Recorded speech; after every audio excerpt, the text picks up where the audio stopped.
Well, I was in England for about 9 years. I did my schooling at Oxford, my undergrad there, my A-levels and my undergrad, and then my master's at King's College in London.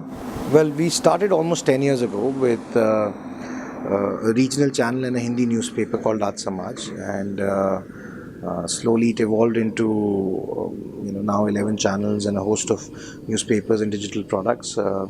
It was not very planned, or it wasn't the ambition of my ambition that I will actually get into media one day. When I finished my masters, I came back to India. I was running the family business, which was largely into hospitality. We had a partnership with Hilton and Hyatt in some of the hotels across India. And I was doing that and running that for the longest time, but I just realized that I wanted to build something on my own and not inherit it. So that's how it pretty much started. And we were at a very interesting time in India at that point of time, and saw the entire media landscape change and evolve at a very quick pace, and that attracted me towards it. And that's how it started. There was not a grand design or a grand plan for it. It was just happened to like what I saw, and that's how things sort of fell in place. They are very dissimilar. They are not similar businesses at all. Hospitality as a business is very, very different. It is a bricks and mortar, traditional, conservative business which requires certain skill sets and certain infrastructures to be there for you to build upon those. Whereas media is something which is agnostic, evolutionary, it's evolving, and it throws open a host of possibilities and opportunities while you go along. So the nature of both the businesses are very, very different. In 2011 we acquired the Sunday Guardian, and in 2012 we acquired NewsX.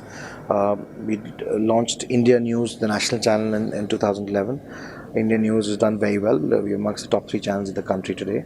We reach out to more than 10 crore people on a daily basis. NewsX was a channel which was owned by another network but wasn't doing very well at that point of time, and we saw an opportunity to grow into the English news space, and that's when the acquisition happened. And NewsX has done fairly well.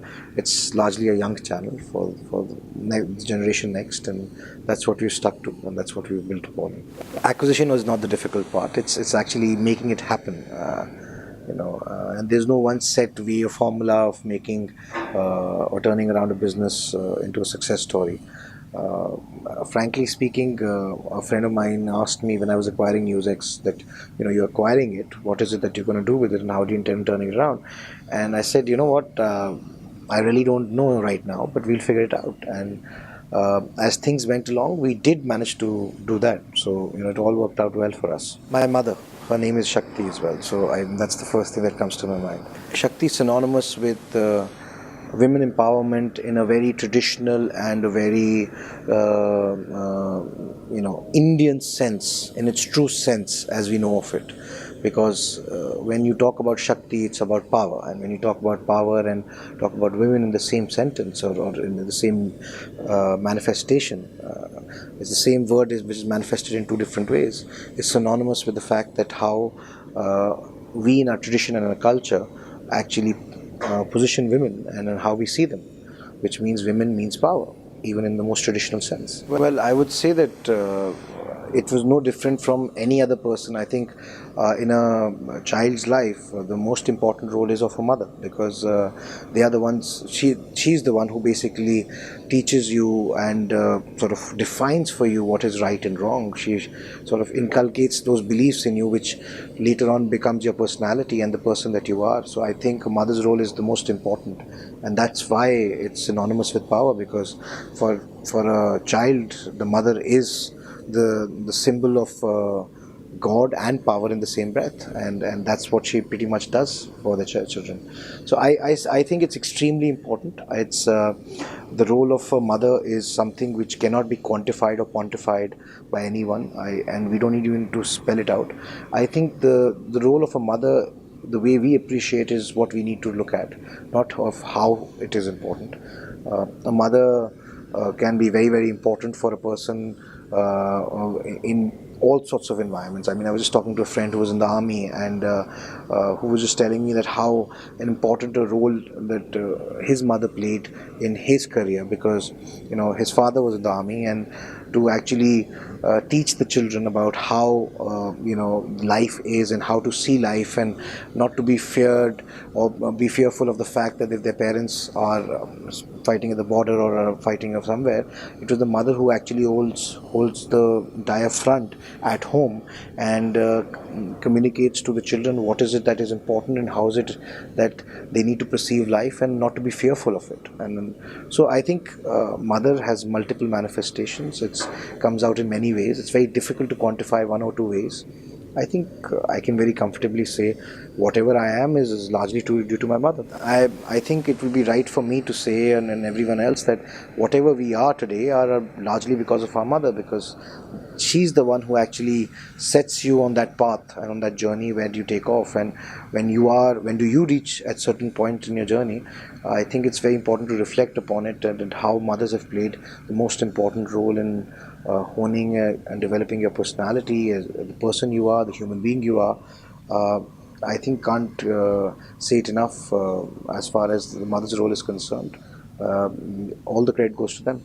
If we look at our mythology, on whatever my limited understanding of it is that India, in its different states and forms, has been largely a patriarchal society.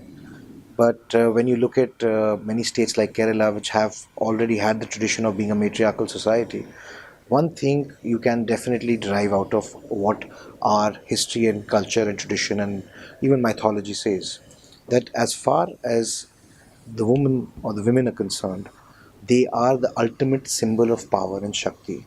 Durga or any other goddesses are different manifestations of the same power. And I think today it is apt to say that women are coming back to the forefront as they were, and in our tradition and in mythology, in that position of power and holding their own, and they don't need anyone's help to be seen as a weaker sex, or as a weaker aspect of the two equations that exist. And I think that is the biggest shift that is moving away from the patriarchal society that we once in India lived in, to an equitable society that is moving. And the biggest role that has come off is of women in that. I don't think men have done much about it. I think women have been able to empower themselves and are not lesser than men in any other aspect, and have proved that in every facet and every avenue of life and genre that has faced them. So it's actually very very good to see that happen. I mean, I'll give you an example. We did the Pro Wrestling League last year, and for the first time in a commercial sports entity, in a league, you had equal representation of male and females in the same team. Now, this is a first globally. It's not something which has happened elsewhere. In a particular league, that you have male and females as a part of the same team. Fortunately, the women wrestlers have outshone the men wrestlers. And that, coming from a patriarchal society, I think is the biggest example of how women have been empowered, and how they have been able to actually create their own mark, which stands out way more than anything else. I think the reason I talk about wrestling is because it's a sport about power. It's a sport about stamina, endurance. It's a sport where Indian women have done, if not better, but at least at par with the latest performance in wrestling in the last Olympics, and putting India on the map globally. That through the eyes of a woman. So it was a great experience for us to actually have this kind of empowerment. Watch, be a viewer in that empowerment process.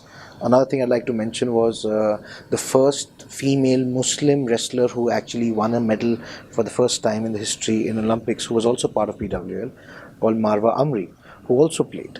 So these are new benchmarks which are being established. The reason I think wrestling is very different from, let's say, a woman becoming a pilot or a soldier, is because it is traditionally a sport which was considered to be a man's sport.